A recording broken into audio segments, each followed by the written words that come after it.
Welcome into the DNVR Avalanche Podcast. We got Megan, we got Rudo, we got Eric, we got AJ coming to you live from Studio B. Look, you've all seen the lists. I also want to give it any airspace. Unfortunately, that's exactly what we're about to do. And look, we can disagree with the list and we'll get into that, but I do think this is a fascinating topic. Yeah, and this is why I wanted to talk about it. Not so much because of I want to tear apart their list. He's alive. Because the methodology, it was dumb and I'm just ignoring it. But I thought the conversation was interesting. Yeah. And taking a look at this next 3-year window of NHL teams, because I do think there is going to be a significant amount of upheaval in the league over the next couple of years. Teams that didn't even make this list. Where is Chicago 3 years from now with Connor Bedard? Yeah. Where is Arizona with Logan Cooley and all their other prospects that they have? I think that was the part that I didn't understand the most about how they put it together was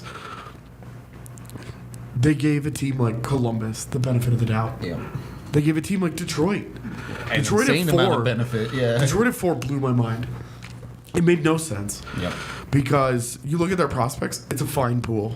They've had a ton of picks over the last few years. Who's their star? They haven't It's hit. They haven't Mo hit Seider. on one. Yeah, I guess Seider's if Mo Seider's your best player, you're not good enough. Yep, I agree. So, it was interesting having the Red Wings at 4. Yep. So how did you come up with their numbers? Yeah, so they weighted. No. They weighted He's current just fake. roster versus prospects versus GM coach front office versus cap management. Okay. So it's all. Where the ads got dinged most was The cap stuff. prospects and cap. Yeah. And they held the cap against them because they're up against it. Which is what happens when you have elite players. also When you win. they seemingly gave Vegas a lot of credit for a pretty empty prospect pool, and they've been in perpetual cap madness. Because and I thought they overweighted the prospects in general. I don't want to spend a lot of time on their methodology just because we can move forward, but it was mostly like their selections, like the way that they did them were really random. The way that Detroit just Steve Yzerman did a great job in Tampa Bay, but one, he didn't finish the job in there. Yep. Julian Breesbaugh won all those titles, and two, what he's done so far in Detroit has produced 0 results. No playoff berths, not even particularly close to a playoff berth. 0 really competitive teams, 0 fun to watch teams, no high-end draft picks, and a couple of the draft picks that they have made, they've already moved on from. So, for me, I'm like, where's the faith in Detroit here? Here's the tough part about Detroit for me, is I look at their last 2 off seasons, and all of their moves are like, oh, they did a bunch of stuff. I don't know if this stuff made them any better. Well, in back-to-back years, you give big free agent contracts to Andrew Kopp and JT Compher and Ben Sherratt. Yep. What the hell are you doing? Like I said, it's a bunch of stuff. I don't know how good it is. Megan, with Detroit, do you see the ceiling as high as ESPN does with this team? Is there a world where they get there, or is this just a total overestimation? When Eric used the expression all ingredients, no recipe to describe earlier iterations of, was it Colorado's team? Yeah. That's how I feel about Detroit right now, because last offseason was pretty big in terms of additions to the group. This offseason, they also continued to add. And in looking at what they did with last year's additions throughout the course of the season last year, I don't think they have the recipe to be a winning team. And in considering the other teams in this list and Colorado being among outside the top 10, that's the difference between these teams and a team like Colorado that has a culture and a system and a standard. And I just don't think Detroit has fully fleshed that out yet. Well, and you're talking about, the ingredients that they've got. It's not like they got their ingredients from Whole Foods. They got them from fucking 7-Eleven. It's not Well- AAA Wagyu for sure. Yeah. Like right now, their ingredients aren't even that good. It's not even like high quality ingredients, and they have no idea what to do with them yet. And I have faith that Steve Yzerman will eventually make them competitive. But where we sit today, all of that faith comes from Tampa Bay, and nothing from what he's done in Detroit. Because what he's done in Detroit has not turned that franchise around. And I know Red Wings fans lament lottery luck. Oh, bad lotto luck and this and that. And I'm like, for me, blow it out your ass. So I don't want to hear it. I don't know how much time he has left. Talking to Micah, who's a big Wings fan, they're at the point where it's like, look, this has been 4 or 5 years and they've accomplished nothing. Yeah. So I mean, that prospect pool needs to you're start right. to churn. The clock is ticking on Yzerman at this point. So Yeah. It'll be interesting to see because they really do need to take at least a step forward in the next year or two. It's funny, we're starting with Detroit and just like chopping off the top couple. Yeah, I mean, that's because we're believers in the top couple because for like, real. I felt like the top of that list was pretty easy to make. Detroit's an outlier. Yeah. Was it at 4, 2? Yeah. Like people, I saw yesterday people were like upset about Columbus being at like what was it, 9? Yeah. Columbus is at 9. With Columbus, you're like they've got Patrick Laine, who could be one of the great goal scorers in the league. They've got Johnny Gaudreau, who's like a very good top line player. Now they have a 1C in Adam Fantilli, and they have the best defensive prospect pool in all of hockey. Like, it's not hard to see where they've made the leap with Columbus of being like, okay, 9th, I feel like is pretty fair. They can just figure out a head coach. Well, and like if they can figure out all levels of their organization, if they can buck their own history and actually break through, you can see where there's like light at the end of the tunnel. And like going big on a team and putting them at 9th, I'm like, okay. But Detroit, what the hell? And the 3 teams ahead of them, New Jersey, Carolina, and Buffalo. New Jersey and Buffalo. It's all really easy to see. Yeah. New Jersey and Buffalo are like, they're good now. They've got elite players now. They've got really young players now. They've got potentially elite players at all 3 levels now. It's just a matter of can they mature and figure out how to win and make the postseason consistently and win some rounds. Can they live up to that vast potential? Them being at the top of that list makes total sense. Carolina makes total sense. They're not going anywhere. No. They're one of the best run organizations in the league. They draft extremely well. They develop extremely well. They do all of these things at a high level except get out of the second round. Otherwise, they're a model organization in the NHL.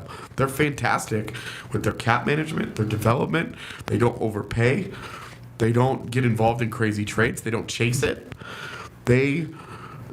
Which might be some of their problem because they've lost a couple of high-profile trade opportunities because they draw their line in the sand.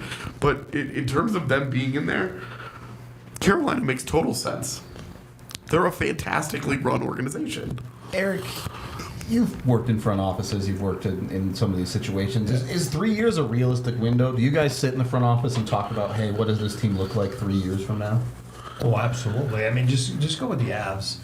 Go with the Avs of, back then, for example. They had that core, right? Sakic, Forsberg, Waugh. Footy was part of that. And they knew, and they were looking at it. And back then, I can tell you that the Canadian teams were in that division, and the Canadian dollar was declining and everything. And it was a big thing because they would look at it and say, hey, we have about a 5 to 7 year window. And they did. They had about a 10-year window. But I remember them talking about it, saying, we have about a 5 to 7 year window where we should win the division every year. You know what I mean? And again, they went 9 in a row, right? Yeah. Which is NHL record. But so you do look at it that way. And the Avs look at it that way now. The Avs of now are just as good as the Avs, obviously, of back then. And if not better. You know what I mean? With guys locked in like Nathan, Kale, Mikko. Those guys are going to be in their prime right now. Like, they're in their prime. So I do believe. So if I look at that list, and again, that's what I was asking. I'm not a good math guy, but, for me, this should be in the top 3. Yeah. Why? Is it just one? That's one. That So helps. you showed that you could win. So right away, it's a proven record. I don't need any other number except that they won. Last year they were division champs, even though they had a crappy year, and we all. Yeah. It felt like an awful year. Next thing you know, they had 105. 109 points. How many? 9. 109. There you go, division champ. So It was like the 4th or 5th best regular Yeah, season in that's Avs my history. point, but it felt and like it felt pulling awful. teeth. Everyone was like, God, what's wrong with the Avs? And it was like, and it felt that way. But this year, a lot of people are going to pick them to win it all again. I will. I will. I don't know how you bet against them. So for me, if you look at that ratio or whatever they're talking about, the Avs should be in the top 3 because I understand there's different things, this and that. Yeah. But at the end of the day, you talk about the next 3 years, I think the Avs could be picked to win the Stanley Cup the next 3 years. Yeah. Year and- after year after year, and then way more than Detroit or Columbus or anybody that's there. But I understand what they're saying is with their prospects. I remember working in management, and some guys would always talk about draft picks. And I'm like, I'm all about draft picks and everything, but you got to win. Yeah. At some point, you got to win. And that was the weird part about this list for me was that the teams that have actually done some winning, Yeah.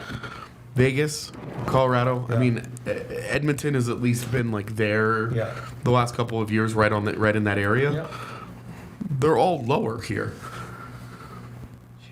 And it's like you've got Connor McDavid and Leon Draisaitl. They're not going anywhere. Like they're not going to let those guys leave. Yeah. What the hell are we doing here? That's why when I see those lists, and again, I am being a fan. Like I am a fan of the Avs, but I do believe that the next 3 years, you could easily pick them to win the Stanley Cup. Yeah. 100%. And And that's- they don't have the deepest prospect, but we know that. Totally. Because it will cost you assets to But- go get Lehkonen, to go get things like that to win it all. The part about the prospects that I really want to touch on here is that, Chicago with Bedard. That guy is a franchise player. Yeah. He's great. Where are they on this list? They're not. Yeah. Because you need more than Connor Bedard. And look, Kevin Korchinski looks great. Is he a franchise defenseman? I don't know. But unless he turns out to be a Cale Makar or a Rasmus Dahlin or a Miro Heiskanen, Yeah. you're going to need a guy like that. Yeah. It's not Seth Jones. He's not like a high-end number 1 guy. So the way that they did with the way that they looked at the prospects and all that, it's like, yeah, there are some great prospects. You're hoping they become 85% of the player that a Nathan McKinnon is. You're hoping that you can get a 90% of a Jason Robertson, something like that. You need the elite players. You can have the greatest prospect pool in the world, but unless those guys turn into multiple elite players, you will not win a Stanley Cup. You will not be good enough. So I did want to move this conversation a little bit. You kind of mentioned it with Chicago there, but not a lot of West Coast teams or West.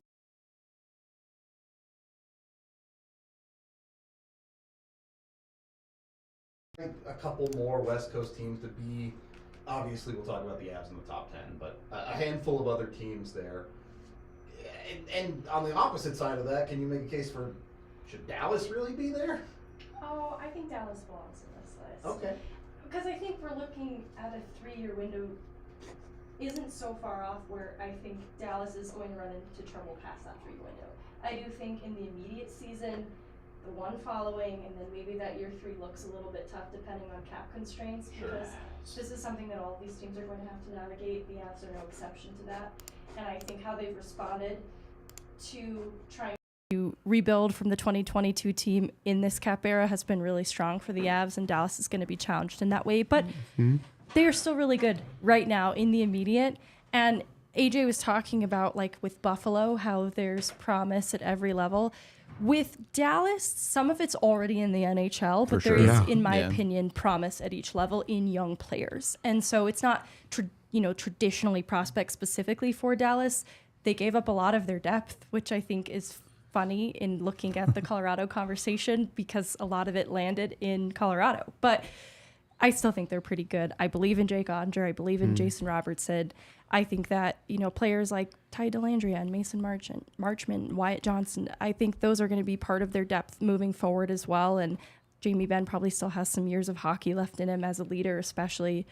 The Pavelski magic trick, though, is where they're going to start to run out of steam. There's a no way bit. they can keep getting players like that on contracts like that, No. right? Yeah, No, the for Joe sure. Pavelski at $3.5 million. Eventually, this gift is going to stop giving. Yeah. And even if they get a guy that can replace his production, he will not cost $3.5 million every year. No. They're going to have to pay for it. This is also the Matt Duchene story. Like, Yep. first of all, we don't even know what Matt Duchene looks like in Dallas. Yeah. But that is also not a repeatable magic trick. So who knows what that really looks like. But for year one of this year 3 window that we're talking about because of this list, I still think Dallas belongs in the list. But other teams in the West, agree. I don't remember who all was in this I think top it was 10 LA. because I didn't care when I we didn't can bring see the Colorado list. We in can it. bring the list back up. Yeah. Because I think, okay, Like the Kraken at 5 is like, what are I we thought doing Kraken here? belonged in the list, but I wasn't. Not at 5. Yeah. I'm a little surprised to see them at 5. I didn't know if they made it. Interesting. Had to take a deep breath. So the two teams that I think, like if they had put Vegas where Seattle is and Colorado where Minnesota or Dallas is, and maybe slotted Dallas down a spot, just a touch, I would have been way better with this. Yeah. But having Colorado on the outside of it, I thought was like, and obviously they're not outside of it by much. You know, it's really not a lot here. But Here's the hard part about me for Seattle specifically. Is the question that everyone has for them is where are they going? well, and like, how much better can they Right. possibly And, get? like, I get it. Shane Wright's coming. They have pieces. Right, but the question for both Shane Wright and Matty Beniers on draft day, both of them, what's their ceiling? Yep. Matty Beniers, great young player. He's going to be a great leader for that organization. He's going to be the face of that franchise for the first decade. Great. Is he a 70-point guy? Is he a 90-point guy? The difference there is enormous when it comes to that's your best player. Because they don't have, in terms of their prospects right now, they don't have a great defenseman. Riker Evans is fun. He's interesting. They don't have a great defensive prospect. Shane Wright's their best forward prospect, who will be, at best, the 2C behind Matty Beniers. Yep. Having good center depth is one of the keys that we talk about on the show all the time to a team that wants to try and win a Stanley Cup. But you need to either get really lucky, like the St. Louis year, where everything just gels at the perfect time, and you get very, very lucky in net. Well, their goaltending just needs a miracle. at Well, this point. or those guys take huge steps forward and they become legit 1-2 guys. Yeah. And that's where the faith in Seattle is really weird to me, because it's like, yeah, these are good players. But last year we saw what a mix of good players who all had the best seasons of their lives at the same time. They topped out in a 7-game series in the second round, and it took every break under the sun to get out of round 1. If they continue to be this team, aren't they just the worst version of Carolina? Yes. So It's all Ron Francis just recreated Hurricanes West, but a worse version of them. Yeah.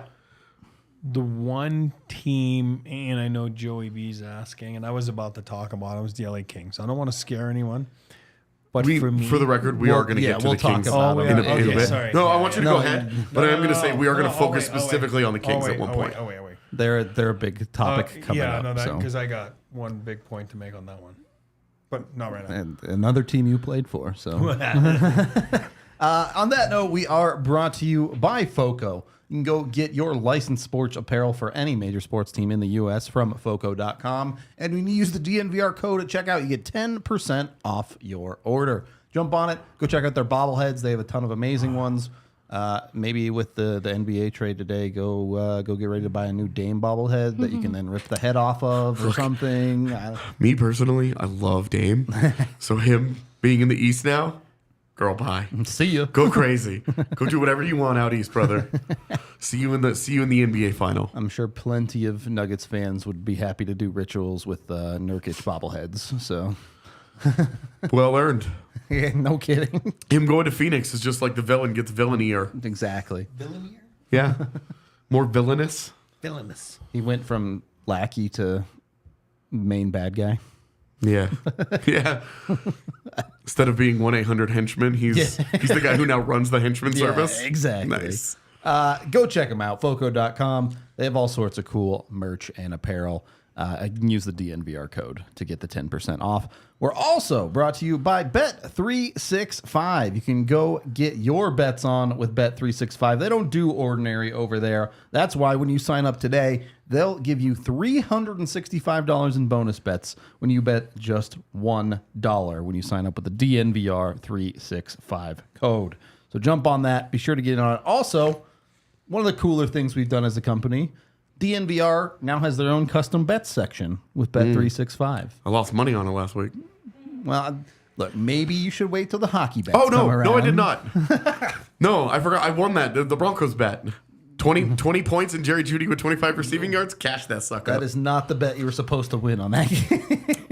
Well, let me tell you, I made 3 separate Tyreek Hill bets and all 3 hit, baby.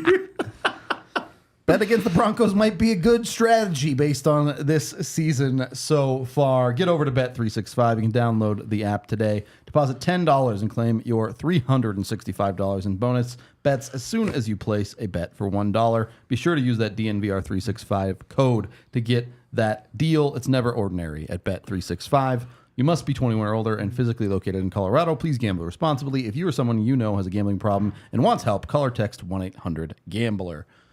Second period of the DNVR Avalanche podcast. AJ put together our Bet365 top 5 list this week, so we're going to let his sick voice try and get through this one. Yeah, P.S. I appreciate everybody's concern in chat. He's fine. I feel fine. My voice just sounds like trash. Naturally.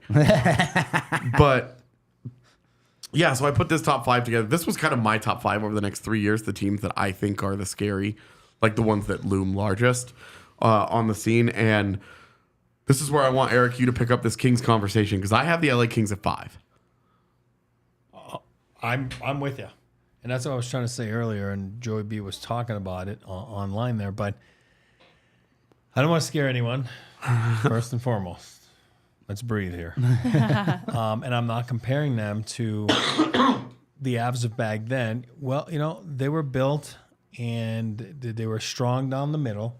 LA Kings are strong. I don't care what you say about Kopitar.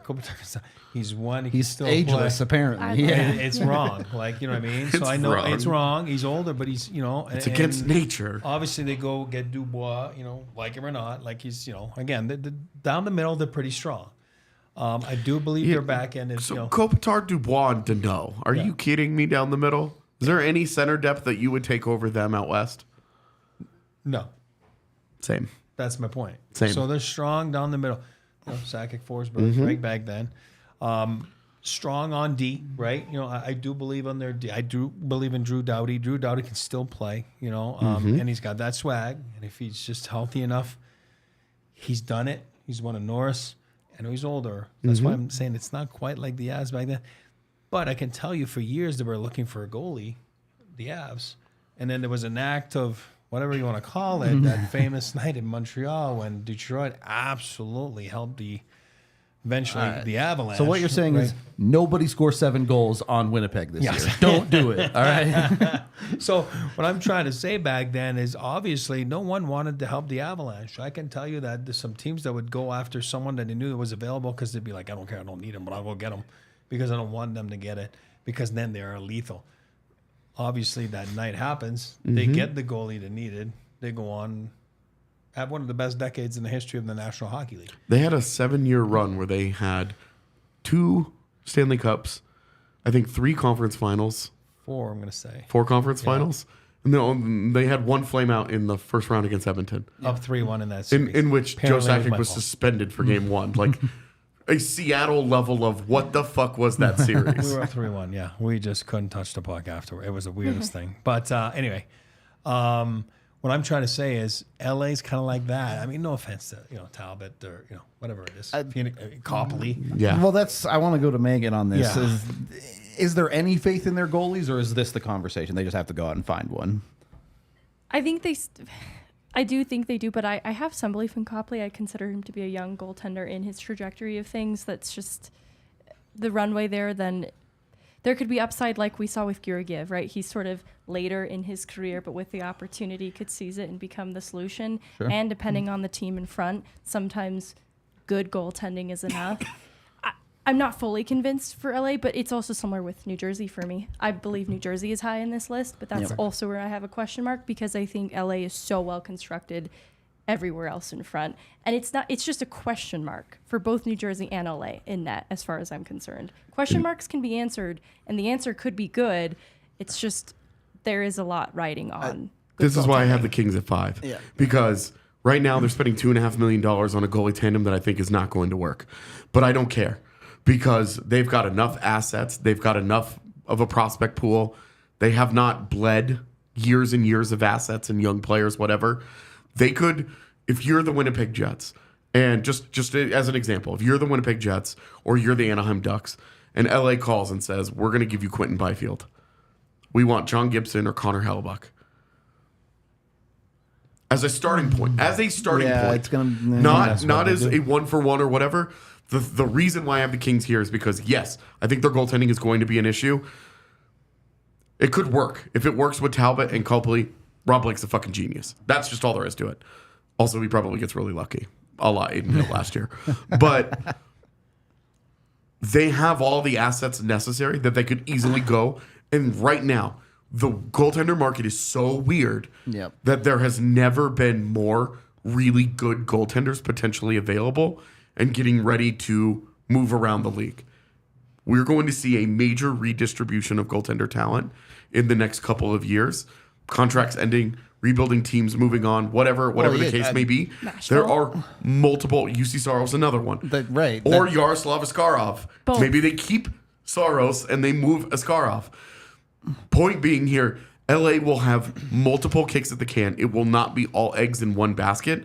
And why I have the Kings here is because if they feel like they need to, they can. They can do whatever they need to do to find that guy. There will be multiple of them available, which keeps costs down. If there's only one available, the cost skyrockets because that is supply and demand. There are multiple available. The costs will be lower. They've got all the assets in the world. They're in a great position if they need it. As Megan mentioned, if they need it. Phoenix Copley rules. They're spending $1 million on a starting goaltender. It's fine. They're fine. Until it's not. But No, I just do believe that they, again, I do believe they got to go do what the Avs did. Go get a Georgiev and pay whatever it was, which I thought was really fair market. 2/3 of fifth. I mean, I thought it was like a steal. I thought it was one of the best trades the last 5 years in hockey by C-Mac and the fellas. Now, I do believe the Kings have to do that. That could just be an all Avs list, to be honest. That's what I'm saying. I mean, Devontae's. I know the list goes on. They've been masterful. They've been awesome. That's why you win. That's why you win, because you have a strong front office. Those guys have been great.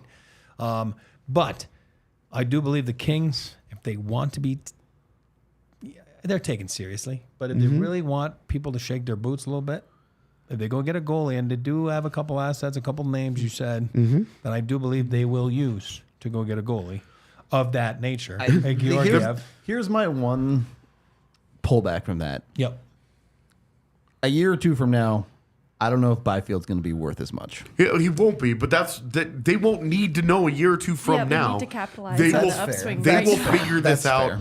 That we will know how We're they talking feel about this March. Exactly. They will know how they feel by March, and that's why I have them on this list. Okay. Because I think they solve that problem long term sooner than later. Yep. If they do not, they drop down this list a bunch. All right, let's move to number 4. Remember when he played the GM. I got you. I got you. He's Where? seen some pretty built teams. Colorado Avalanche. He played everywhere. No, but doesn't That matter. guy was a traveler by the end. He played in San Jose too. Well, guess where he won? Okay, is that a better question? Where did he win? Number 4. For me, it's Colorado, because I'm sorry, this is a really easy equation for me. They have Nathan McKinnon, they have Cale Makar, and they're not letting Mikko Rantanen leave. No. End of conversation. 3 top 15 players. Three top 15 players with a Stanley Cup already, and I have said this already. We have felt this at training camp. They're pissed. They want, this year will be their true title defense. They are pissed when you have championship caliber players who are extra motivated, not coming off of a short off season, coming in healthier, coming in with a fresh mindset, a refreshed motivation. Well, good luck, all of y'all. just to add on to that, the next 3 years are Nathan McKinnon's prime. This is the best version of Nathan McKinnon we're ever going to see. Mikko Rantanen at the end of these 3 years will just be hitting that part of his career. And Cale Makar's 24. The baby. Well, and Cale Makar's going to go down as a top 3 defenseman of all time. Right. And so we're talking about in those next 3 years could win 3 Norris trophies. I think in those next 3 years he wins a Hart Trophy. He probably wins another Conn Smythe. Like, I'm feeling the Avs right now. Obviously, I'm talking about them winning the cup and all this bullshit, but like, It's not bullshit. I think that. Well, and I have full confidence that Cale Makar, that trophy case is just going to be bananas by the end of it, and that is the next 3 years. Yep. But you have players like that. That's what we're talking about, like success. You have players like McKinnon and Rantanen, and forget about Cale for a second, but you can have 10 years of success. You can, because they were here at a young age, and they're not 35 years old. And Cale Makar, to your point, for me, is the most valuable player in the NHL. He is the most valuable player to a team. It's 30 minutes a night that he controls the game. I didn't say he's the best player. He's the most valuable player for me in the NHL. I want to add to this point, because I know that there are people who are like, I've had people be like, how can you, these same guys lost to Seattle last year? Keep in mind one thing: they can't do it alone. They do need help. Yeah. Look at the roster. Look at how much better it is. Look at the roster in Game 7. In Game 7, that they outplay Seattle beginning to end. They forward. They get the all-time. Right on. Oh, yeah. You open the scoring in that game with an unbelievable bounce. Yeah. A puck that goes from the corner and caroms 3 times off of the Avalanche and into a net. Like, and that's hockey. Like, we've talked about it. Something you need something like that. But it took the best version of Seattle ever. Like, ever. It's been 2 years. But I mean, of Technically those, still ever. but I mean, of those guys, of their careers, the best version of Vince Dunn in his career, the best version of Jared McCann. It took all of those things. Now, obviously, McCann was hurt, but it took all of those things to create a razor-thin 7-game series. And the Avs had 4 guys at forward who were not getting their head kicked in every single night. It was Lehkonen, it was McKinnon, it was Rantanen, and it was Evan Rodriguez. And right now, Evan Rodriguez on this roster would be your 9th best Would forward. he even be 9th? Like, Yeah, he'd be ahead of Miles Wood, and that's it. yeah, I guess that's fair. That's it. I do want to talk about what our local Habs fan is mentioning here a little bit, but Megan, I wanted to go to you before we get to that, or you can talk about that if that's what you want to touch on. Which part specifically, culture or Gabe? Gabe. Gabe is what I'm going to talk about. You can talk about whatever you want. I mean, it is interesting to talk to some of the new players here and hear the recurring theme about how high-strung this group is because of the standard of winning being the only standard. And even, I love the way it trickles down from the Avs to the Eagles organization. Even hearing Nate Clerman talk about how he was able to take a step forward in his game in being around Loveland and that staff there. This is how the organization is run from top to bottom, and I think that's a really important point, that there is not any amount of carelessness in how they approach something as mundane as practice. And looking at something like that and finding people who fit that really well and bringing them on board is what makes a winning culture and will keep them competitive for many years to come. It's not to say that it doesn't have much to do with the personnel, but it's more so if you find the right people who can buy into that, it makes a huge difference. And it's also just in talking about goaltending, Georgiev's a part of the equation for a little bit longer too, is right in that window, depending on what he's looking at the end of this all. If he's really happy with what's happened in Colorado, could be an even longer term solution. But it's just another reason why they're pretty locked in for the near future. And I think they're going to get things done with Devon Toews. I think so. And that just makes this irrefutable to even talk more about locked that in, window yeah. with them. And I know we could have a separate conversation about a prospect pool for another day, but I just don't find myself getting too down on that and looking at, I don't know, I'm excited about it might not be the biggest prospect pool, but I've been excited and proud of what they've done with it so far in the last couple of years. Also, if they move on from Georgiev, because we're talking about the next 3 years, he's here for 2 of them. Exactly. If they move on, do you not have faith that they're whatever they do? That they've knocked it out the park 3 times in a row at that position. They have arguably gotten better with each one of those, going from Grubauer to Kemper to now Georgiev. Yep. Like, and maybe Georgiev's great, and they just keep him, and they just pay him, and you're just like, well, great. Okay. Well, you don't win if you have a crappy culture. It's impossible to win. So culture does play a big role, obviously, you know. I've made the comparison that this Avs team is like the Chicago Bulls from The Last Dance. Nathan McKinnon is Michael Jordan, and they will either bully you into the winning mentality if you don't have it, or you get out of the team because you won't be here. Yeah, exactly. They're a lot more like the 92 Bulls than the 96 Bulls, okay? I just meant the mentality, not the actual. I'm just saying. And to touch on Georgiev, I saw something today, a top 10 list in the league of goalies, and he's not there. I mean, are you kidding me? He's a top 10 goalie in the National Hockey. Was it the one where he was 13? I have no idea. I saw Because they top had 10. Carter Hart ahead of him on that list. I saw that. I'm like, are you serious? Like, how can you write that? Like, last year, he's arguably one of the best goaltenders. With all the injuries they had, I mean, coaching job was awesome. Betsy and the guys did an awesome job.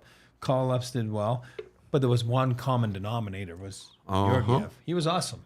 And it showed you that he can be a number one. So when I see a top 10 list, I don't see Georgiev. That's not being a fan of the Avs. That's just being realistic. Like, he's a top 10 goalie in the National Hockey League. Oh, yeah. Eyes closed. The last thing, and then we can move on to number 3, the Gabe Landeskog situation. Right now, it's in a weird spot because they have to make these moves where it's like, well, we can use Landeskog's money, but it's for 1 year. The funny thing for me is when it comes to Gabe Landeskog, there's no the Avs are fine here. Yeah, no, exactly. Because they're gonna when they win the Stanley Cup this year, they're going to then they need to replace Jonathan Drouin and Tomas Tatar next year. Gabe Landeskog Just comes rolls back, in. and Nikolai Kovalenko's already under contract. Well, and that's And if those things don't happen, if Kovalenko's here anyway, and if Gabe Landeskog doesn't come back, then you give some of that money to Jonathan Drouin. and that's my point. Like you just run it back, The dude. lack of clarity with Landeskog has put them in a weird situation where they have 1 year to spend that $7 million. Yeah. But in a year, either Gabe Landeskog comes back and you're like, great, or Gabe Landeskog probably never plays again if he doesn't come back next year. Yeah. And then you have $7 million to spend. Right. And you could start making a longer term commitment with that $7 million and not what they did this year, which is chop it up into a bunch of pieces. Yep. They can start to dip more into that $7 million and make commitments to guys. And because when you look at the Avs, they're pretty locked into most of their roster. So I know we're going to move on from Colorado and all that, but Yeah. like, Why? I'm just like We are a Colorado Avs show. well, straight up. But like, this was our chance to really get into the Avs portion of this conversation. But like, with Landeskog, he comes back. Oh, you just won a Stanley Cup, and Gabe Landeskog is coming back. Oh no! And you go from Jonathan Drouin to Gabe Landeskog. You feel pretty good about that. Or he does it. You spend some of that money. Jonathan Drouin to Jonathan Drouin. You keep Jonathan Drouin, assuming obviously he has a plays great. well, Because yeah. if they win a Stanley Cup, I'm assuming Jonathan Drouin plays a pretty significant role in that. Just Probably. assuming, and then like you're fine, like you're not sweating any of these things. So there really isn't like a main problem. Yeah, you have to figure out Devon Taves, but when it comes to Devon Taves' situation, I think there's 3 paths that are here. You're keeping Kale without a doubt. And you're either building around a big 3 of Makar, Taves, Girard, or it's Makar, Byram, Girard, Byram, yeah. or it's Makar, Taves, Byram. There's no bad solution there. You just have to figure out which one it is. Yep. That's what this year will be. You know, now if Devon Taves signs an extension in 2 weeks, which is not off the table, if he signs it, and that's just me throwing out a random date, not saying that they're getting close or anything. I'm just saying.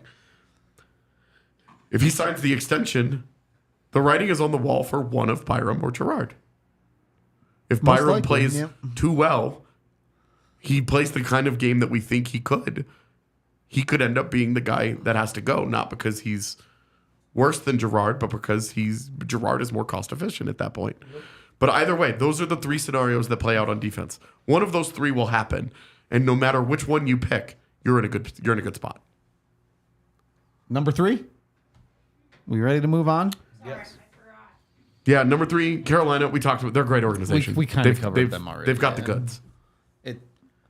Perennial contenders, and maybe they don't have that top guy. Maybe they need that extra push. Maybe it's Svechnikov staying healthy. Maybe that's it. I think health is actually with goaltending. Yeah, Svechnikov, they've had a lot of goalie problem injuries. I think that's big for Carolina. They got 3 goalies, right? They're Yeah. gonna go with 3 in the roster. Well, and because 2 of them, Freddie Anderson and Antti Raanta, are made of glass. Yep.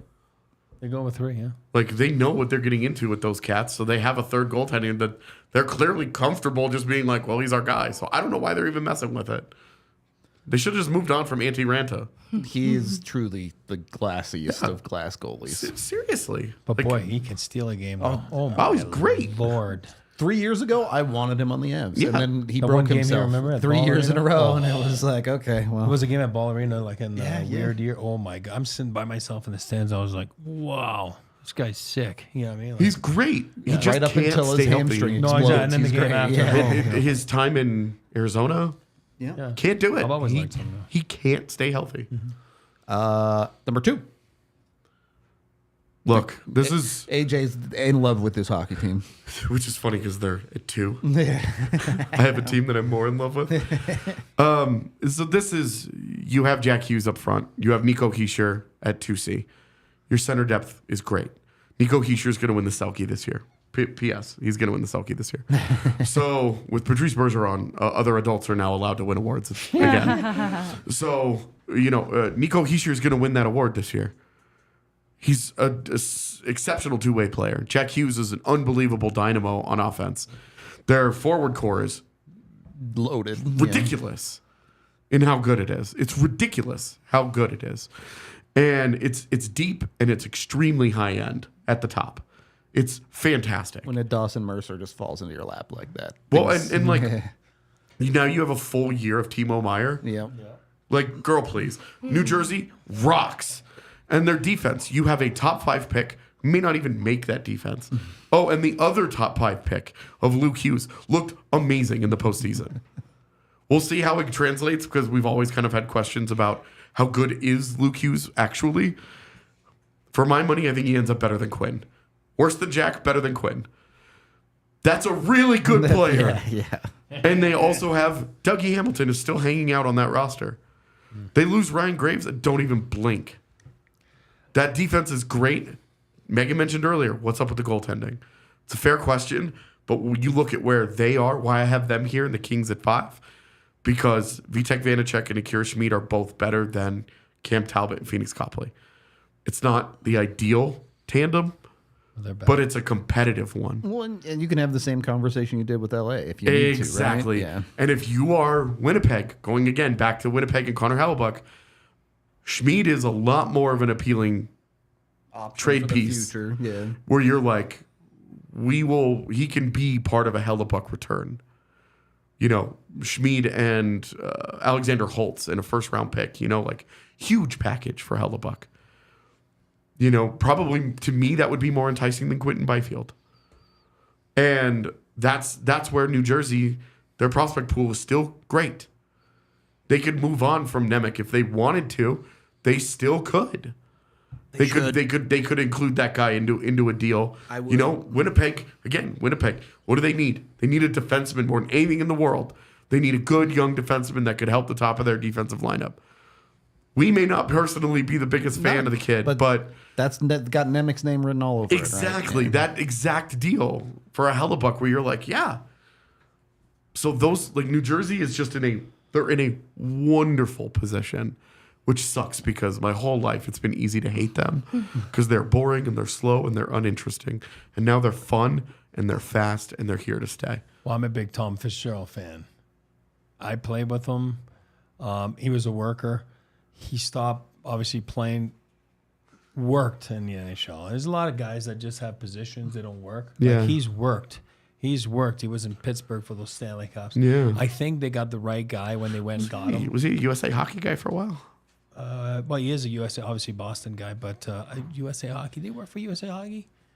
I don't know. I was maybe just in the World curious. Championships, I was maybe. curious. Yeah. But Fitzy went to work, and I thought when Jersey hired him was the right hire, and I think it's a perfect fit for him. And I think he wanted that high intensity hockey. Obviously, you get Jack Hughes. I don't know if you guys saw the highlight yesterday. Oh my God, that was wrong. in Montreal. Certainly not the classic New Jersey No, from not the the 2000s. classic. No. Tommy There's no goes, more he trap goes, out and, there. And I do believe he did it from the ground up. I think they hit the home run there with Jack Hughes. Yeah, It's the real yeah. deal. I don't know if you guys saw the highlights in Montreal yesterday. Oh my God, that was honestly, it's like Xbox. You know what I mean? Like, it's easy, you know. And I do believe that Louis Conti is going to be really good. So yeah, they're a tough out in the East this year. My question, Megan, is can they survive the Eastern bloodbath? Because the East has kind of turned into this perennial arms race of chaos. Yeah, but then we saw the ways it didn't really pay off, like for Boston, Certainly, New York. in the playoffs, things went sideways fast. And High just profile looking fizzles. at where Boston is now, Yeah. Bad spot. it's a facade. I still think it's going to be challenging, but Okay. New Jersey lives in that challenge, and Yep. I think took a big step forward last year, and honestly, I think would have had a more impactful playoff run had it not been for injuries. And I think when we see a healthy New Jersey team, this conversation will be more than justified. Is it not feel a little bit like the 2019 Avs or something in that range? Ooh, I don't even want to hear you say that, because it's like what followed for the 2019 Avs we saw, and so that it's very appropriate that we talk about them in this way then. Yep. Number 1. It's Buffalo. I love this take. And for me, it's Buffalo because you have an elite, what I believe are going to be elite players at all 3 levels. You have Tage Thompson as your franchise center. Oh. I don't know how the hell that happened, but it happened. A defense that's turning into a really good defense. You have Rasmus Dahlin and Owen Power as a 19-year-old. I was looking at Owen Power's numbers last year. They're good. As a 19-year-old. He's like a league average defenseman that casually drops like 30, 40 points, whatever it was. Yep. And because I was looking at his underlings on his counting stats because I'm a nerd. And I'm like, he's 19. Like, give me a break with this. And I mean, they have a big bruiser in Matthias Samuelsson signed for the rest of his life already. So, like, they've got those pieces. They have the deepest forward core of prospects I think I've probably ever seen in my life. They've got 12 guys right now on their roster on for their forwards that are all legit. They could all have 20-goal seasons or be very good two-way players like a Peyton Krebs. And then, oh, by the way, they've got 5 more of them. in the pipeline, either in the AHL or in Zach Benson's case, blowing up Just the preseason. deciding to make the team, yeah. Just being like, I'm 18, cut me, bitch. Like, I dare you to cut me. Like, the kid is unbelievable. And they're just, they're so deep and they're so talented, and they can't play all those guys.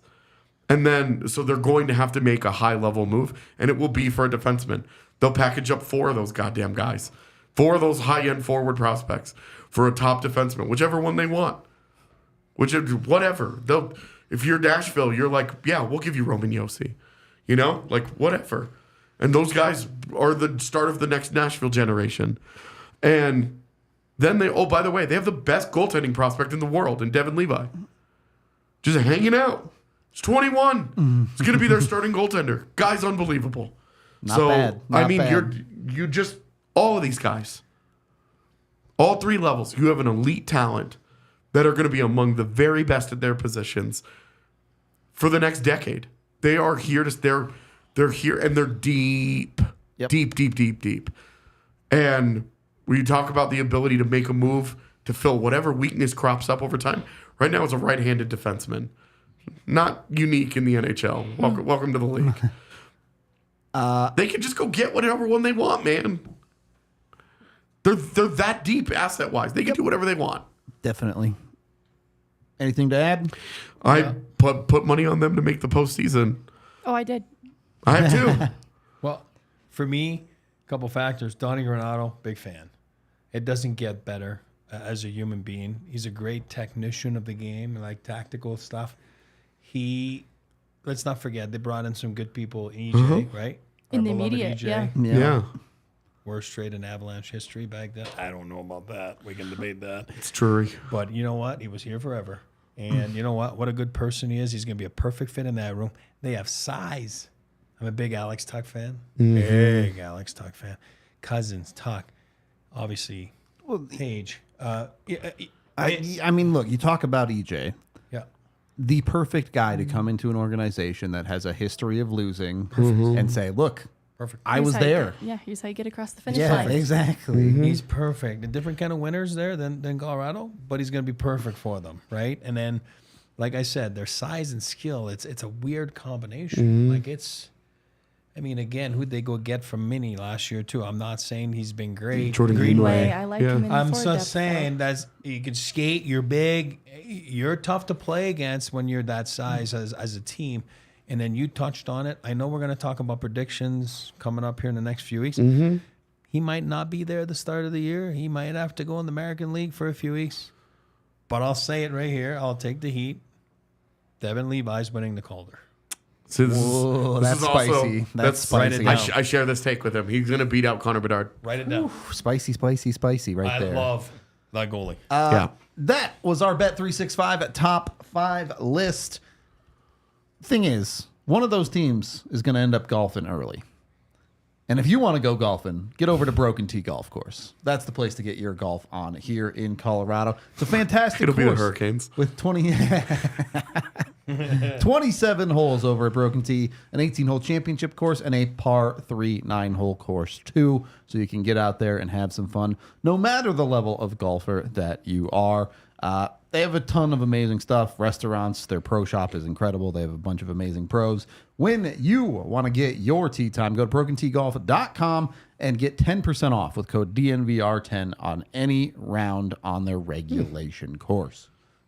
What's that? Nothing. Okay. Broken I Tee. was looking at the desk, sorry. Better vibes than AJ randomly humming at me. Also, brought to you by Fubo TV. If you want to watch your Colorado sports, Fubo is the best way to do it right now. Super easy to use. You just click on your TV, you click the Fubo app, you're watching live television. Over 140 channels. When you go to FuboTV.com/DNVR today, you get 15% off your first month of Fubo Pro. They include a bunch of amazing stuff as well. 1,000 hours of DVR. You can get a free trial if you want to test it out. Of course, they have NFL, college football. They even have Red Zone, so if you want to watch the highlights and things like that, they got you fully covered. FuboTV.com/DNVR. Is he drinking like milk? It's coffee. Coffee. Okay. Almond milk. Dairy free. Okay. It looked like a milk bottle to me. It's a lot of sodium. Yeah. Salty coffee God, make me feel bad. for a salty guy. I mean, doesn't it say salted caramel on it? Oh. Third period of the DNVR Of course it does. Avalanche podcast. We have a couple super chats that I want to get to first.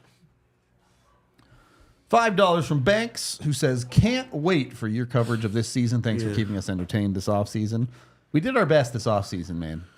I think we made some pretty cool stuff this offseason. Well, and like the season,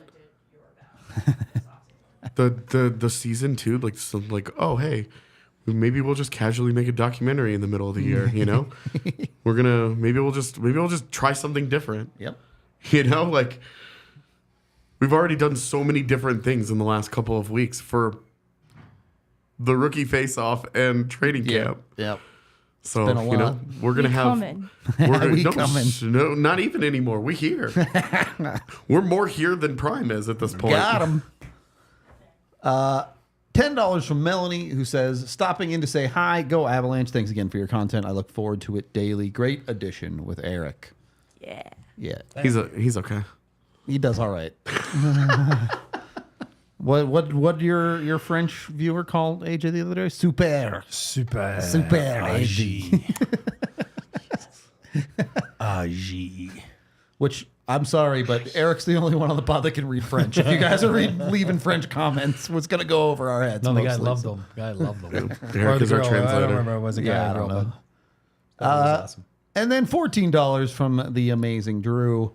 If Bet365 had 3-year futures, I'd be putting my money on the Avs. No bias at all, of course. Love the content, you guys. Let's effing get it. Yep. We're out here. I'm just saying, wouldn't it be really wild if they did win the next 3 Stanley Cups? Oh my gosh. If they win the next 3, that would be incredible. Well, if like they win the next 2 by the third one, are we bored or are we just like?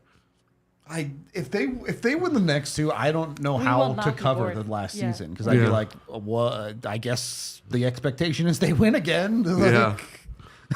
Oh, what are you gonna do? Stop them?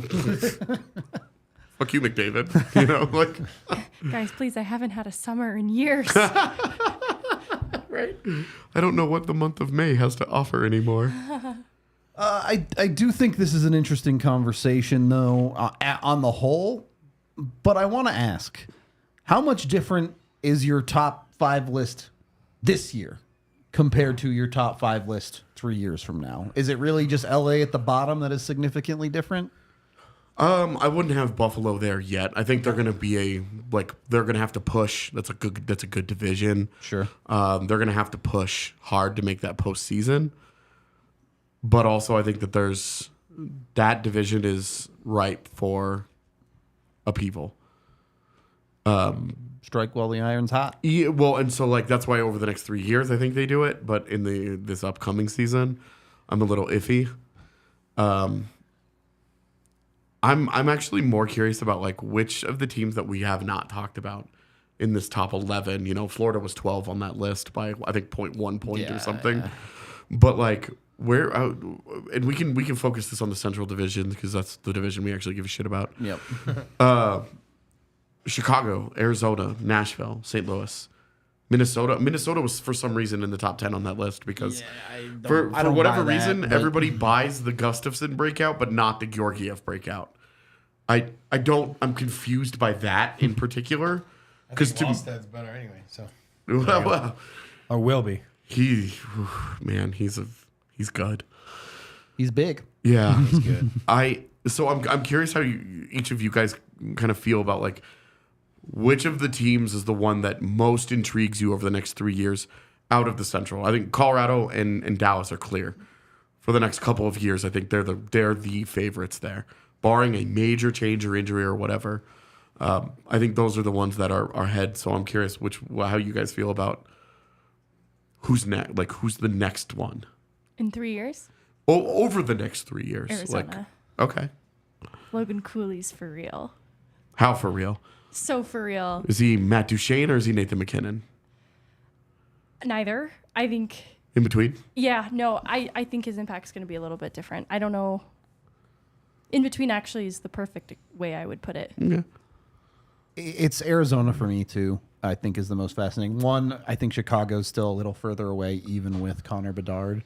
Two, I think what's next for Chicago? Exactly. Bedard is obviously unreal. And there is a whole bunch of nothing around that guy. And on purpose, too. They actively chose that. Well, and this is just getting started. So that they got Bedard at the very beginning of it is weird. Yep. Because now the pressure for them to turn it around quicker is a lot higher. You know, because if Arizona had gotten Bedard, they've been at this for a few years. If you dropped Bedard in between Clayton Keller and Nick Schmaltz, you're looking at them going, oh, shit. Well, and even without Bedard, you're looking at Arizona right now and saying, I like some of the moves they made this offseason. Yeah. I think this team could be competitive this year. I agree. Third line Jason Zucker is pretty good. Yeah, Kerfoot. Yeah. And are they a cup contender right now? No. Could they be a cup contender in the end of this 3 years? Yeah, I think they could be if things go well. Yeah. What if Milk is really good? So I think Chicago and Arizona kind of have the same problem. Sure. Who's going to be the guy on D? You know, Arizona at least tried with Sibyshev. They tried to go and find that guy in the draft. Right now, it doesn't look great that because they're the team that passed on Zach Benson for Daniil Boot. We'll see. Right now, oh my God. Just in the moment, oh my God. Could you imagine Zach Benson making that team this year? Well, I still think you start to run into a size problem because you have Matthias Michelli and Zach Benson, very, very, very small at that point, where you'll be a fun regular season team and you're just going to get bullied. But having that kind of talent is better than not, when the alternative is you might miss the postseason anyway. But defense, because right now it's Sibyshev. Yep. You know, I like the Coyotes getting Sean Dursey, but Yusuf Valimaki was a great waiver pickup. They've picked up a lot of middling guys, right? Right. They've got guys that can help the middle of that and bottom of that defense. Yeah. Who's at the top? Who's the difference maker? Because right now it's Sibyshev and Korchinski for those franchises. Yep. And I think this speaks to the idea of Chicago just started this. Yep. Seth Jones will have aged out, even if you think of him as a top guy right now, which I think you're high, but okay.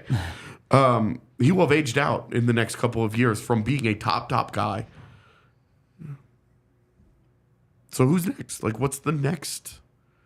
So that's my curiosity is there anybody in the division that, because I agree with Megan, I love what the Coyotes have done. And I think they have assets to improve defensively if they want to. They just have to find They have the to guy, find it. right? Yeah, the guy. Eric, are you on the Arizona train, or are you taking somebody else? I don't think he is. He doesn't look like he is. We'll see. How much of We'll this is see. the team and how much of this is the organization? Yeah, I'm not. I mean, I think a lot has to go right for them, right? With the arena deal and all that kind of stuff, and that's going to play a big factor. But yeah, as far as prospect pools, I mean, again, Cooley, Keller. I mean, Keller's still a young guy. You know what I mean? Like, I'm a big Nick Schmaltz fan too. Yeah. So, yeah, I think that they're going to be better. They're going to be better than, and I think the Bear touring, he does a good job behind the bench. I think they've had some continuity there the last couple of years. I think Armstrong's done a good job. So does the Bear, and now they got to make that next step, right? We always say is it you gotta take it in there. Now you got to bring the boat, in the postseason, and then how do you learn to play in the postseason? And then sometimes you just never get it, right? San Jose Sharks back then, they were just a good team, and actually they were picked to win the cup every year, but then they just never could do it, right? So The Pete DeBoer effect. yeah. You look at the Preds and Jets. Yeah. Well, that they're good teams, and sometimes you have to turn it. In the playoffs, it is a different season. It's not a cliche; it's real. I mean, it is a different season. So we'll have to wait and see. I think the jury's still out on Coyotes, but they've done a good job. All right. Well, would you take someone else from the Central over the next 3 years, or is it? No, I think you guys are fair. I mean, when I say you guys, I think we're all on the same page. How do we feel? I think the team. So I think Nashville is still. We're Wrong figuring it direct. out. I'm not a believer. Like I don't think Nashville knows what the hell it's doing right now, because I think Nashville's just like, we're going to see how this year goes and then figure it out from there. I think they're deconstructing. And I agree. And with St. Louis, it's kind of like they're stuck in the ways of, we think we have to compete every year. Yeah. And so we don't know what to do now. They're Detroit from a decade ago. That is very good, sir. That actually gave me tingles because it felt so correct. Tingles? Yeah. All right, tingles. Goosebumps. Sorry. I got you. Tingles. SAT word. Yeah, I got it. So those are the teams that like St. Louis is kind of stuck. I don't really know what to. St. Louis is in this weird thing where they're like, they've got too much talent to just be like, strip it down. Because wow, that would be a lot of stripping it down. Robert Thomas, Jordan Kyrou, Pavel Buchnevich, You Braden talk about Shen, scorched earth, that would be full scorched there would earth. have to be a lot of moves that would have to be made in order to tear it down. But also the version of them that they have spent money on and invested in is not very good. Yep. And will not be any good unless Jordan Binnington rediscovers the freak form that won them a Stanley Cup. Yep. Which he's gotten worse every year. It just seems really unlikely at this point. Goalies be what goalies be, so I don't want to say never. I would love for it to be never, because F that guy. But, with St. Louis, it's kind of like whatever. But the team that I am most curious about here, because everybody loves Coyotes right now. It's easy to see their offseason and be like, where their rebuild is where teams, where outsiders love to start attaching themselves. We saw it last year with Detroit and Ottawa in particular. Yep. And we still obviously see it with Detroit. Good God. But the Minnesota Wild, they still have 2 more years of this $14 million dead cap thing. The cap will go up. If they can just hold it together for the next 2 years. 2 more years and then all of a sudden it's going to be like a $20 million cap freedom for them in a couple of years. But that's 2 more years of Kirill Kaprizov's prime Gone. that they probably do not do something serious. Where do we feel about the Wild? Because I don't know.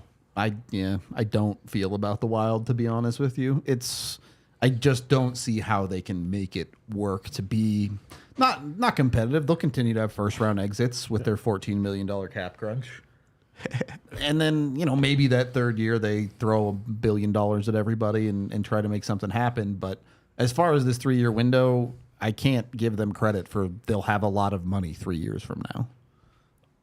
It's tough. I think that they've done their best to hold on, and they've done a good job of holding on. But along the way, there have been casualties. They had to lose Fiala. They lose Greenway. And those were 2 important pieces, especially up front for them.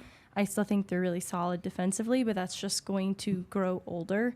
And so they're just in a tough spot to, when the money does get freed up for them, launch off of that. Because I still think Kaprizov, Eriksson Ek, in a few years from now can still be good. And they have some young prospects coming up that could also be good and pan out. Rossi. So that's where I think they could sneak up on us in a few years to come too, because there are some young players. Boldy, I'm not off on Boldy. I kind of believe in Kalen Addison. I know that was a hot take last year, but I think he could still improve from where he was at. And so in looking at these things and seeing that they've held on pretty well, I think they could sneak up on us. I'm not saying like Stanley Cup contenders in a few years' time, but I think that when things open up for them, they could surprise us as a better team. Where I think they've been great is obviously that you mentioned that defense aging out between Brodin and Spurgeon. Lost Dumba. Yeah, and they lost Dumba, and it's like it's fair to wonder how much Dumba was being made by getting to play next to Brodin all those years. Arizona's going to find out. Right, and it will be interesting to see. But you mentioned Kalen Addison, Brock Faber, Yes. Carson Lambos, they've got dudes coming on that defense where it's like that generation might age out, and it might age right into another one because they've invested in that position. They blew it with Philip Johan, the Swedish kid who they drafted, and immediately, the very next day, the very next day, everybody was like, "What happened? He's horrible." And the kid that played in Denver the other day, the 5th round pick, I get the two mixed up all the time. He's the good one. Watch that one. That guy. Yeah, he's the Swedish kid. He was a 5th round pick. I think his name is Simon. But I get him and the 1st round bust of all busts mixed up in my brain. But like they've got those guys on defense. But is it Marco Rossi or bust? Because they don't have a center option. Eriksson Ek is a 2C. He's just a 2C. He's a very good 2C. He's a great 2C. He's like a really souped up version of Phil Deneau. For my money, would be a prime O'Reilly caliber of 2C if they can get a 1C in front of him. A true, and even if Marco Rossi just becomes like a sidekick for Eriksson Ek, just as good as Eriksson Ek, that makes them scary. And obviously, when you have Kirill Kaprizov, the guy got Ryan Hartman a 30-goal year. You just can't. You can't overstate how Kaprizov has another level if he gets an actual center next to him. A guy that can handle his skill set and match his level. It could be, he could put all the other wings in the NHL to shame. He's so good. Billy Guerin's I'm a big fan. Billy's a winner. He's won as the players won with Pittsburgh. He's a worker, like Fitzy. You know what I mean? Mm-hmm. Cut from the same mold, and they're gonna patch, like Rudo just said. They'll be there. They'll patch things up, and they're gonna be competitive. Mm-hmm. They're gonna be right there at the end. Are they gonna sneak in? Are they gonna sneak out? I don't know, but they'll be there. They're not gonna finish 16th or 15th or whatever. You know what I mean? Mm-hmm. So I'm a big fan of Billy. But it's interesting. It's interesting. There's been a big change of the guard there. When you look at it, the last 2-3 years, like guys have changed the whole core, right? Yeah. One by one. So I think the Bolbies of the world now are going to be the guys that are, taking over that team, and it's going to be interesting to see. As long as they aren't calling their players lizard people anymore. Over We're in a good place. Over the next 3 years, what's their ceiling? 2nd round. Do they get is it any better than what they've already done? I don't think so. Say it again. Over the next 3 years, are the Wild do they get any better than what they've already accomplished in the last 2? Especially that team 2 years ago that gave that really good St. Louis team a hell of a fight in the 1st round. That series was war. Oh, it was. It was a great series from the outside. I loved watching Colorado sweep and just get to hang out. I think the goaltending's better. I think that could be where or at least a boost from that point. I don't know what that ceiling looks like exactly, but I think it gets them past the 1st round, because I think that was a little bit part of that struggle in that St. Louis series. They're to that point, they're kind of in the same position as Colorado with Georgiev. They have Gustafsson. Yes. But at the end of this cheap bridge contract from Gustafsson, they've got Jesper Wallstedt just hanging out. So they've got decisions to make. It's the same situation that Nashville's in, where Do you go with the guy that now UC Saros is more proven than Gus is? For sure. But over the next couple of years, Gustafsson will get a chance to prove that. And if he proves himself to be legit, do you just move Wallstead for help? Because I'm glad I to don't have to me- make that decision. That tough to one. me is the X factor of this situation. It's a tough one. Because if Gus proves to be the real deal and you just decide we're riding with Gus, and they sign him to a 5-year deal, whatever, and they're like, okay, we need let's just say 2 of Faber, Addison, and Lambo's turn out. Your defense remains good. Yeah. You've now got a high-end goalie that you love. Wallstead is the guy that you can move as the primary piece, trying to go find another center. If Rossi does not Become a center. like really have that. Is he good? Is he healthy? Like, fully? I think he is now, but their handling of him last year was really weird. So it's to be seen there with Rossi. But like,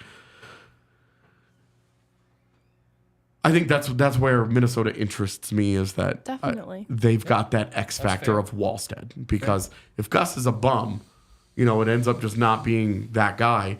They turn it over to Wallstead and they kind of restart this process. Yeah, you're right. And then I definitely don't feel like they move forward in that time. And by that point, by the time Wallstead comes into his own and he's figured it all out and whatever, Kaprizovs. where's Kaprizov? Well, Exactly. They're like, it's a fascinating, like, where are they? Here's the thing. I think a lot of Avs fans would rather Minnesota stay in cap hell, is the thing. And if you want to get someone who injured you into cap hell, call Bacchus and Shanker. I knew it. 222-2222 today. Hit up Bacchus and Shanker for real, though. If you have been injured, doesn't even have to be like a car accident or anything. If it was injured at work or injured by some sort of negligence from someone or something, Bacchus and Shanker will give you a free consultation, and if they think you have a case, they will take your case on for nothing up front. You won't pay these guys until you win your case, and you will win, and you will win a lot of money. They've won over $1 billion for their clients in the last 25 years. They're very, very good at what they do. Again, you can call the 2 number or go to coloradolaw.net to get a free consultation from Bacchus and Shanker. And then, when you make all that money, go buy yourself some Shady Rays. You can go to shadyrays.com to get yours today. When you use code DNVR at Shady Rays and you get 2 pairs or more, you get 50% off your entire order. And the best part about Shady Rays, the first 30 days, you don't like them, you break them, you lose them, they will replace them entirely for free. So go check them out. Over 250,000 people have given them 5 stars. Shadyrays.com. So, also, while you're at it, if you're giving out 5-star reviews, DNVR Avalanche Podcast. Help us out. Go over to your Spotify or Google. I guess Google's going to YouTube now, is going to be their podcasting source. So I don't know how that's going to work, but 5-star reviews help us out a ton. If you want to hand us a couple of those, we would much appreciate it. I know people are still adjusting to the new look with Eric on the show and all of us. So let us know how we're doing with our new thing as we head into this season. Any other topics we want to touch on today with this list, or are we good? For the record, I drove the bus on today's show because it was my idea. It was this was my concept for the show of I wanted to talk about it, so I drove a lot of the conversation. All good. To the dude in the chat who was like, Sorry, I only can drive 200 shows a year. A couple of them I gotta take off. right? Yeah.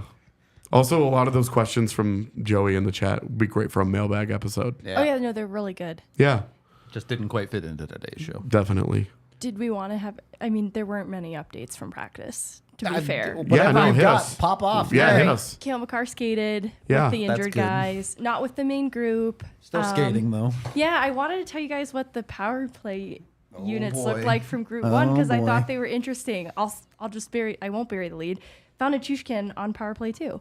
I thought it was fun and interesting. But basically, Rantanen, Lehkonen, Johansson, McKinnon, Taves for PP1. Imagine a world where Kale McCarr is healthy now. Here's PP2. Yeah. Colton, Gerard, Drouin, Nichushkin, Byram. Byram was up high. And honestly, they were rotating a lot of the guys in PP2, so it was wasn't all really over, yeah. it wasn't really clear who Duran was at points kind of the net front guy, and Nichushkin was kind of the rover bumper. So it was really weird. I just thought that would be interesting for people to hear how that's what it was looking like. As anticipated, Johansson was in the bumper spot on PP1.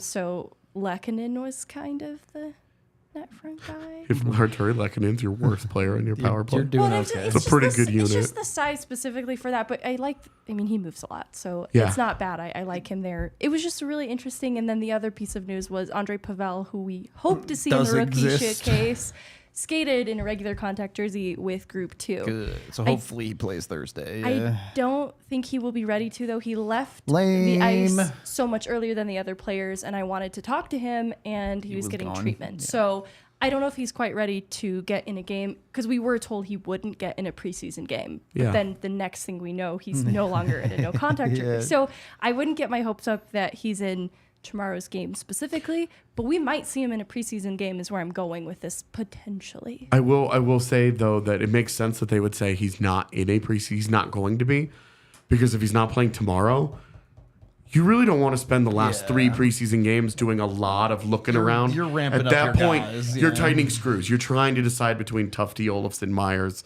all these. Like that's where your roster battles are going to get like really decided. And so it's like if he is in a regular jersey today, it might make more sense that they're like, he won't play tomorrow. We're getting ready to send him to Loveland for Eagles camp. Which starts next Monday. Exactly. And he does still get the benefit of working with Av staff, Jared Bednar, in being in this Group 2 now. So there's definitely benefit in him returning to the group. Even if Absolutely. we don't see him in preseason form, Bednar can get something of an idea of what he's like, at least through practice, which isn't the best to evaluate off of. But And so I'm curious about these power play. Add Makar in, and then obviously Taves goes to that second unit. Does it bump Gerard, or does it bump a forward? yeah, good question. And is Tomas Tatar on the power play Right. at all? So I don't know. Can it just not? Can Taves just not? And it can be Byram and 4 forwards? I love that. I mean, I've talked about it all Yeah. offseason. My ideal would be to take Lehkonen, to put Nichushkin up there, take Lehkonen out, And then run Druin, Colton, Tatar as the other 3 forwards with and then Byram. yeah, with 2 of the defenders. Yeah. I'm here for it. I don't know if that's what they're going to do, But isn't it crazy to think that this is what the power play is looking to be? as opposed to last year. with some of these players not even on it.